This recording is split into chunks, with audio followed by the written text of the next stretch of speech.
specialize in music most people hate. Thanks for tuning in. Make sure you check out our Facebook page, Instagram, and our website. Let us share what noise with you. Yo, this is John from Noise Dosage Media, and this episode is brought to you by Begrudgingly Benny. Interested in putting something horrific and grotesque on your next piece of merch? Benny is tucked away in the fiery depths of COVID quarantine, blasting the filthiest of old school death metal and drawing hideous creatures that he is waiting for you to adopt. Go over to Instagram and follow @BegrudginglyBenny and contact him if you would like some really weird original art for your band or label. Super professional, highly recommended. Yeah, so what's up, Sean from Ingested? I'm glad this all came together, and here's my first question. Shoot. You know, where would you say Ingested has grown the most musically and on social media since the start of the band? You mean where specifically, like, you know, which country or? Just in general, like, I know bands when they start off and they have, like, I don't know, no knowledge of how to, like, market themselves.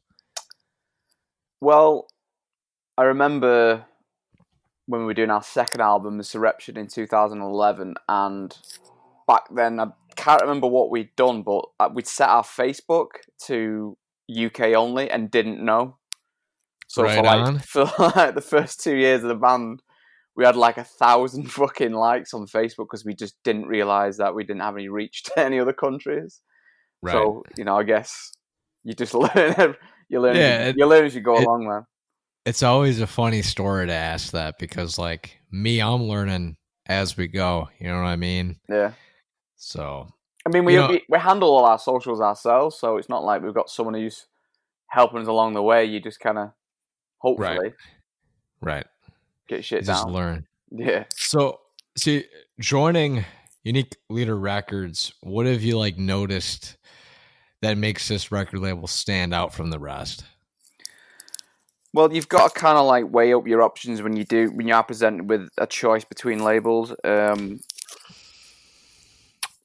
When we were coming up in the scene, when we were younger, like, Unit Leader had a lot of prestige for us. There was a lot of bands on there that we appreciated back in the day, like, you know, In Veracity, Beheaded, Disavowed, Deeds of Flesh, stuff like that.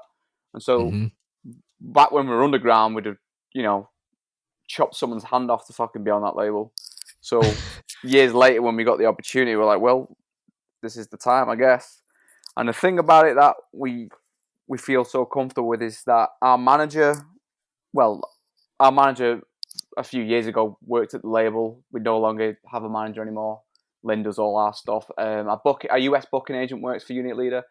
And our label manager from back in the day from Siege of Amida ended up joining and taking over the labels, well, when Eric unfortunately passed away. So the whole team behind the label, we know, or they're directly involved. So there's a lot of freedom for us, and we're one of the bigger bands on the label. So, you know, it's the case of big fish, small pond kind of like deal for us, I guess. So it works well for us. That's awesome. Now, do they limit you anyway? Like lyrically?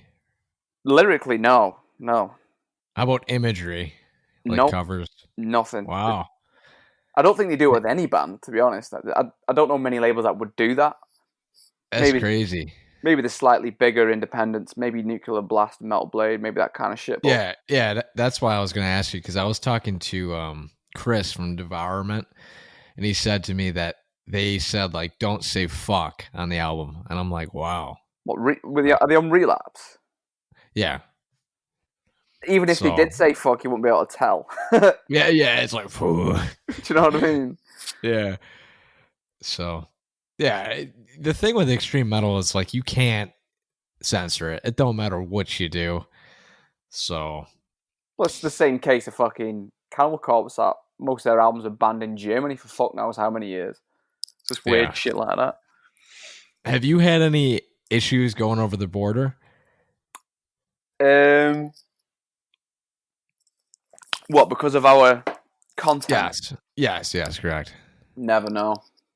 Damn. Yeah, because they fucking Devourment, they were all over that. They're like, we've had so many issues fucking with security and blah, blah, blah, but whatever. We don't, but I guess the only kind of offensive cover that they might have pulled us on was Surpassing. I remember sending a CD out to one of my friends down in Australia, and they confiscated it because it was, it was explicit. But that's the only thing I can think of off the top of my head. Right.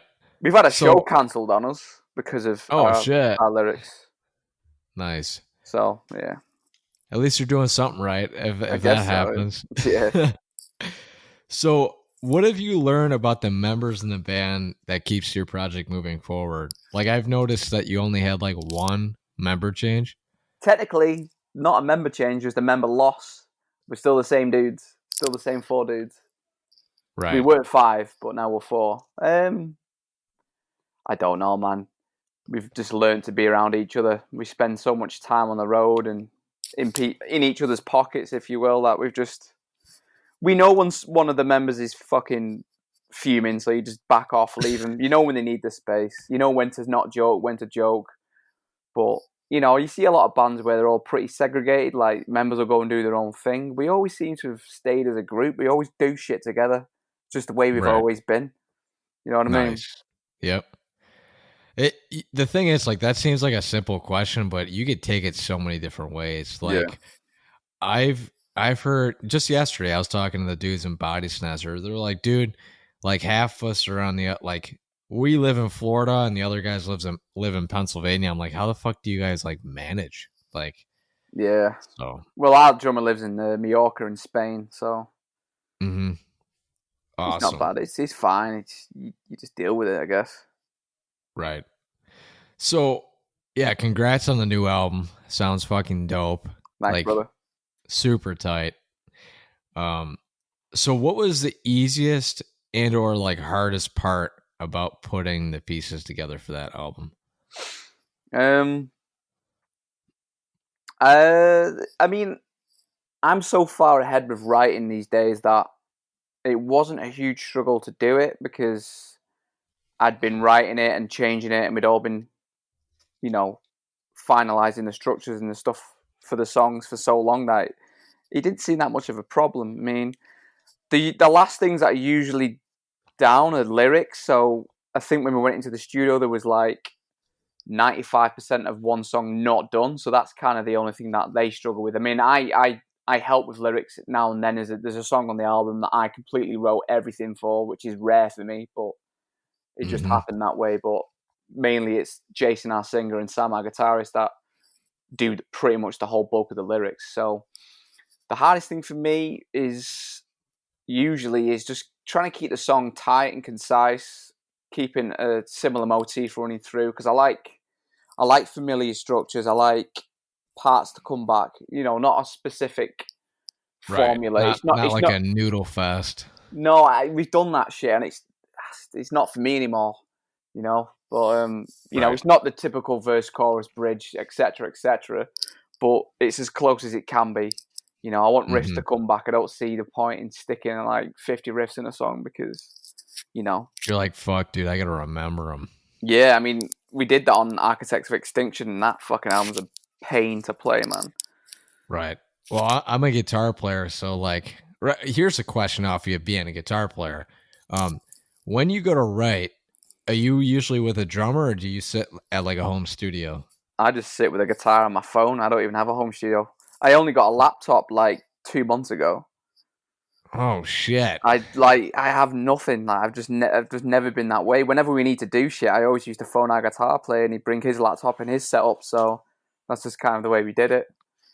Right on. So like, I mean, once I started getting phones and shit, like the nearest thing that I got that helped me write stuff was an app called Jam Up Pro, so I could plug my guitar straight in and then noodle my ideas down. I still use that every now and then, but for the most part, it's just I sit down, pick up my guitar, record some voice notes if I need to. Most of it is just me trying to remember it in my head, which is I don't think many people do that anymore. But right, I've got I try to do that stuck in my head because I've got no way to record them, so I just have to remember that shit. My thing was like I used to jam with the drummer, but like I would always like when you jam with a drummer, you just kind of write how do I put it? Something simple.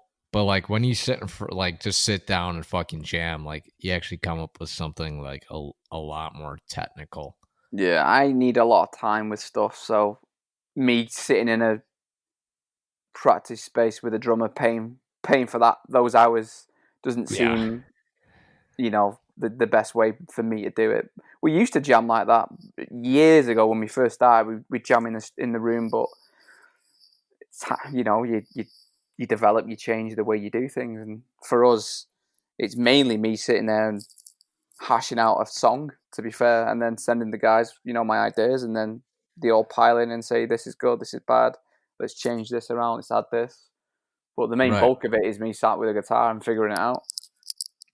So what did you do differently off the last album, The Level Above Human? No, we introduced 8 strings for this album. Okay. So that's something we've never done before. I mean, we played 6 string in drop A since the start of the band, so incorporating something different, adds another flavour, it's another tool. So you said you drop A, and then you on the 8 went 8. Okay. Yeah, there's 3 songs on the album that are 8 strings, and they're in drop F. So we've tuned up slightly for the guitar. Right on. Just a little something different, man. It inspired me a little bit. Managed to write a lot of new tunes on the 8 strings, so it's just good to have something like that for inspiration. Not that I was running out, but I just fancied a change. I wanted something completely different. People are like, why don't you get a 7 string? It's like, because that's not changing. That's put me in a different kind of mind frame. I want it to be in a completely different box. You know what I mean? Getting something that I've never even tried to figure out. Personally, I used to always play in drop A. I did that for fucking 3 or 4 years, and now just recently I tuned to fucking drop G because I'm into more grindy stuff. Yeah, but that's made me a whole different player. Like you were saying, I've come up with a shit that's way different than what I used to. It changes the way you write. The hardest thing when you pick up an 8 string is you can't help but do fucking my sugar style riffs. You know what I mean? Right. It's so easy to do. So I just kind of had the mind frame of I want to write death metal songs, but with an 8 string. So I was starting to figure out how to make it sound the way I wanted it to sound, but not making it a cliche and it being the typical kind of gent sound. So again, I tuned it up instead of down. So there's another little thing, but no gent, please, no gent. So what are some tricks when it comes down to recording in the studio? I have a angle fireball and I usually use a Mesa. Well, when we record, usually we record for an album. We record ourselves at home, and then we get it reamped with our producer or our engineer, should I say, Christian Donaldson. So I'm not sat with any gear. I'm just going straight into an interface, and we record with an amp sim just for the playback. That's it. Right on. Yeah, that's been kind of my way of thinking recently. I'm fuck, dude. I have the equipment to do it. Why spend so much fucking money in a studio? Yeah, I mean that's another thing. You're always working to a budget on an album, and right. As soon as we just went, for the past 3 or 4 records, we've done all the shit at home, guitar wise anyway. Obviously, you need a studio for the drums and mainly for the vocals as well, because there's a lot of equipment in there that can get really good, voice, a voice recording. Yeah. You got the compression, you've got all that kind of shit. But with a guitar, it's just fucking straight into a computer, get it reamped. You don't even need to be there. It's just a waste of time, in my opinion. My thing is when I go to a studio, I'm not super tight compared to sitting and fucking just take after take after take, Yeah, I started to get really good at it though, because I knew for the first half of the band, when we did have 2 weeks to get everything down, it'd be right, shit, I've just got to get this done today. So you just had to do it. Whereas our other guitar player, Sam, would kind of get a bit flustered. And he would make mistakes because the pressure was on. So eventually, I just started recording it myself. He didn't give a fuck. He was like, right, you just do it. you do all the guitars. And then now what we do is I do all the guitars and he records me. So it's the quickest way we do it. We do it for efficiency, not like no ego. He doesn't give a fuck that, his playing's not on the album. Sometimes, most of the time, he does end up doing certain parts because he's just got a better arm for it. So, Mm-hmm. Right. Hell yeah. That doesn't happen much either. Like, it's usually like, I want to be on right side, you be on left type deal. Nah, we don't give a fuck, man. Fuck. I mean, yeah. I'll record left and right as if it's me or him. Mm-hmm. So I'll know what I'll do is I'll imagine if we're playing the song live, the parts I would play, and I record my parts, and then the leftover parts will be him. So I do treat it like it's me and him, but it's just me recording it. Do you know what I mean? Right. So what do you use amp-wise live? For nearly our entire career, I used a 5150 signature, not block player. Fuck yeah. Okay.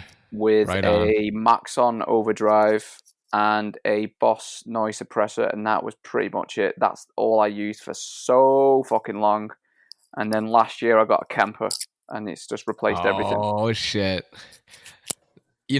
I was talking to the dudes involved with Dinia and Chris. Yeah, like you toured with him, right? I know Chris. Yeah. He just kept like talking up Kemper. I'm like, dude, I want to buy one after talking to you about this. Like, it just sounds so efficient, man. You don't need a cab or anything. It's great.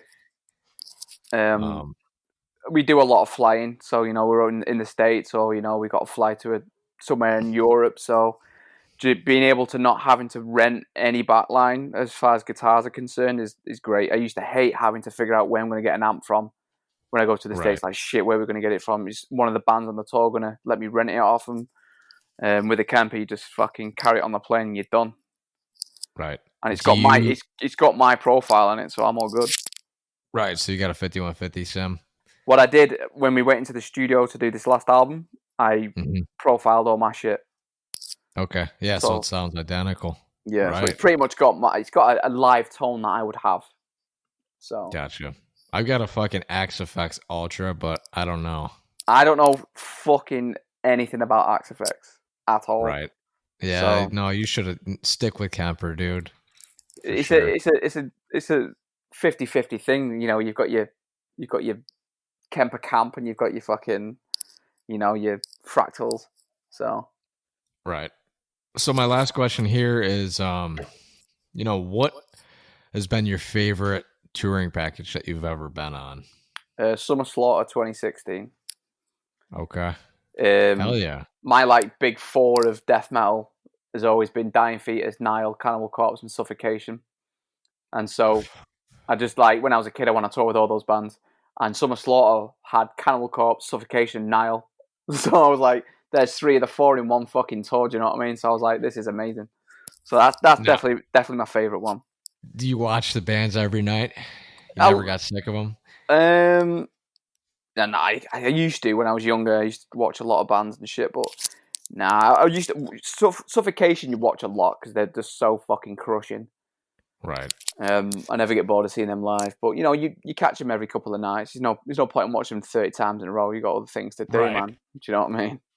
I got shit to do. There's beers to drink. There's burritos to eat. I'm not gonna watch that shit all the time. Right.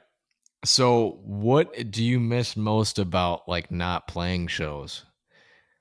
Do you like to travel, or is it more about playing the music?